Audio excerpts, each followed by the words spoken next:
भारत को आज़ादी अहिंसा से मिली। क्या आप भी मानते हैं ये सच है? ब्रिटिशर्स हमें 1947 में छोड़ के जरूर गए, लेकिन 1947 में ही क्यों? आज़ादी के वादे तो 1920 में भी किए गए थे। तो इस बार ऐसा क्या हुआ कि वो भारत में रुकना अफोर्ड ही नहीं कर सके? आज एक ऐसी कहानी सुनते हैं जिसके हीरोज के नाम हमें पता ही नहीं है, लेकिन उनका कंट्रीब्यूशन जरूर पता है। Royal Indian navy uprising.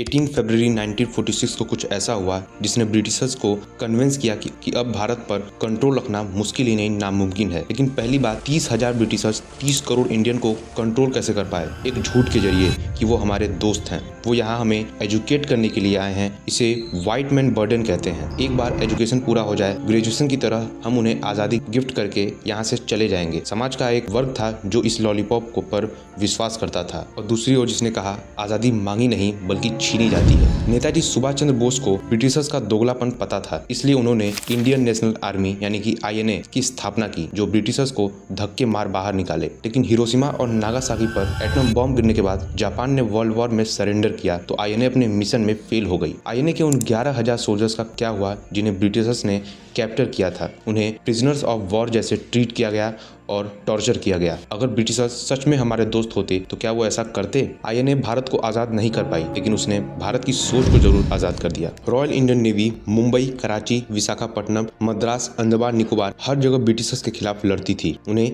इस बात पर गुस्सा आता था कि रॉयल इंडियन नेवी के इंडियन सोल्जर सेम रैंक के ब्रिटिशर्स रैंक होने के बावजूद भी उन्हें अलग ट्रीटमेंट मिलती थी। उन्हें सड़ा हुआ खाना दिया जाता था, उन्हें सन्स ऑफ कौली जंगली कहा जाता था, रेसिज्म सरेआम होता था। ब्रिटिशर्स कहते थे कि वो हमारे दोस्त हैं, हमारे पार्टनर हैं, लेकिन उनका बर्ताव कुछ और ही था। ये सच जब सोल्जर्स के सामने आया तब उन्होंने मुंबई में रिवॉल्ट कर दिया। ब्रिटिशर ऑफिसर को शिप से ही फेंक दिया गया। ये खबर कोलकाता से चेन्नई और कराची तक पहुंच गई, और वहां के सोल्जर्स ने भी यही किया। INA के सारे सोल्जर्स को रिहा करने और भारत को तुरंत छोड़ने की मांग की। इस मांग से ब्रिटिशर्स डर गए। नेवी के बाद अगर आर्मी ने भी रिवॉल्ट किया तो जिन्होंने आज तक हमारे लिए गोली खाई है, अगर उन्होंने हम पर ही गोली चलाई तो, और यही होने वाला था। नेवी को रोकने के लिए उन्होंने पुलिस को लाठी चार्ज करने को कहा, लेकिन पुलिस ऑर्डर को ठुकरा देती है और नेवी को ज्वाइन करती है। ब्रिटिशर्स समुद्र के जिन शिप्स के बलबूते पर भारत पर राज करने के लिए आए थे, आज वही नैया डूबने वाली थी। और अगर प्रॉमिसेस की बात करें तो पहले वर्ल्ड वॉर के बाद में ब्रिटिशर्स ने हमें प्रॉमिस किया था कि वो हमें आज़ादी देंगे, लेकिन वो इस प्रॉमिस पर खरे नहीं उतरते हैं। वैसे ही सेकेंड वर्ल्ड वॉर के बाद भी वो अपने बातों से मुकर सकते थे। ब्रिटिशर्स के लिए हमारी आज़ादी एक मजाक थी,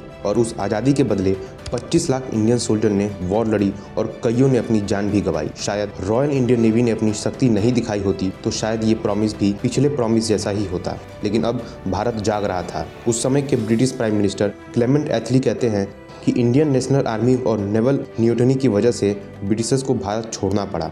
ये तो बात रही INA की, लेकिन इसमें एक सवाल उठता है कि हमें हमारे इतिहास के इतने बड़े इंसिडेंट के बारे में क्यों नहीं सिखाया जाता? ये बातें आखिर हमसे क्यों छुपाई जाती हैं? क्योंकि रॉयल इंडियन नेवी के हीरोज़ के साथ हमारे ही लीडर्स ने बाद में क्या किया, ये सुनकर सर शर्म से झुक जाता है। नेवल अपराइजिंग में सैकड़ों लोग मारे गए, लेकिन उस जमाने के सबसे बड़े पॉलिटिकल पार्टियों ने इन वीरों को कंडेम किया। जिन्हें हमें सपोर्ट करना चाहिए था, उन्हें छोड़कर ब्रिटिशर्स को सपोर्ट किया, और नेवी के वीरों को सरेंडर करने के लिए कन्विंस किया और प्रॉमिस किया कि कोई कार्रवाई नहीं होगी। जो वादा ब्रिटिशर्स निभा रहे थे, वो वादा उनके लिए वादा नहीं बल्कि एक मजाक था। इन लोगों पर मुकदमे चलाए गए, उन्हें कोर्ट मार्शल कर दिया गया और उन्हें महीनों तक जेल में रखा गया। एक साल बाद जब भारत आज़ाद हुआ, क्या उन्हें जेल से छोड़ा गया? उनकी जॉब वापस मिली? डेटा अवेलेबल नहीं है।